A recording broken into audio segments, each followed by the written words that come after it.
The science of smiles. Lily, having navigated her way around the unfamiliar labyrinth on the first day of school, stumbled across the science department. Panicked and confused, she braced herself for the nightmare that awaited her arrival. Four girls grinning from ear to ear appeared, laughing while spewing an endless stream of horrible puns. Guys, did you know that oxygen and potassium went on a date? And it went, okay.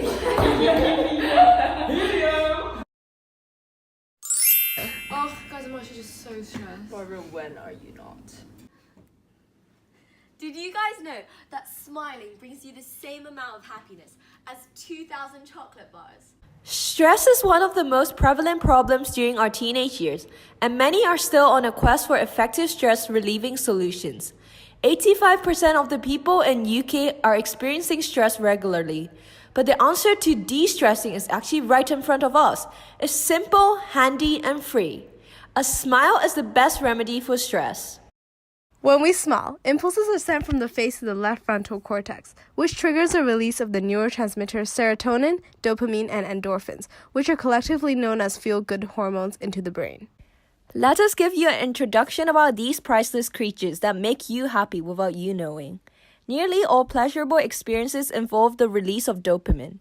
Dopamine helps to control movement, motivation, emotions, and sensations like pleasure. It inspires us to take actions to meet our needs and desires by anticipating how we feel after they're met. For example, the sense of satisfaction we feel after completing tasks are usually a result of a rush of dopamine, which causes a surge of energy and an increased sense of joy.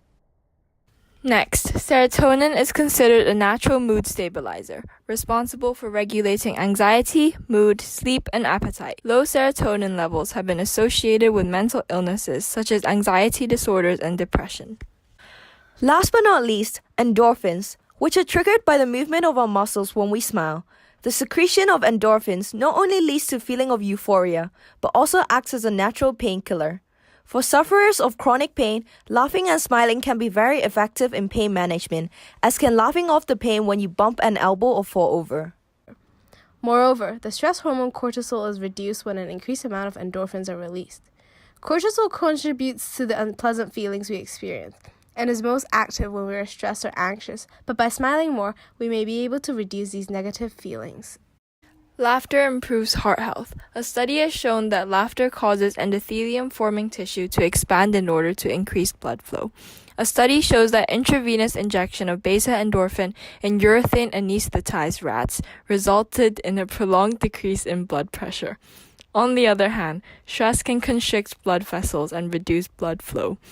Laughter also reduces artery inflammation and increases HDL, a type of good cholesterol which lowers the risk of developing heart disease. Have you ever realized that, like Lily, when people around you smile too? Why exactly does this happen? Fundamentally, humans have an instinct for facial mimicry. We stimulate others' facial expressions in our brain, consciously or subconsciously, to help us understand how other people are feeling. Try and imagine living in a world where you're able to see everyone but yourself enjoy this simple luxury, while you take your ability to smile for granted. It is a luxury to a rare group of people plagued by Mobius syndrome, a congenital neurological disorder characterized by weakening and paralysis of facial muscles. In other words, an inability to smile. So why don't we all try to smile a bit more to make you and the person next to you a little bit happier?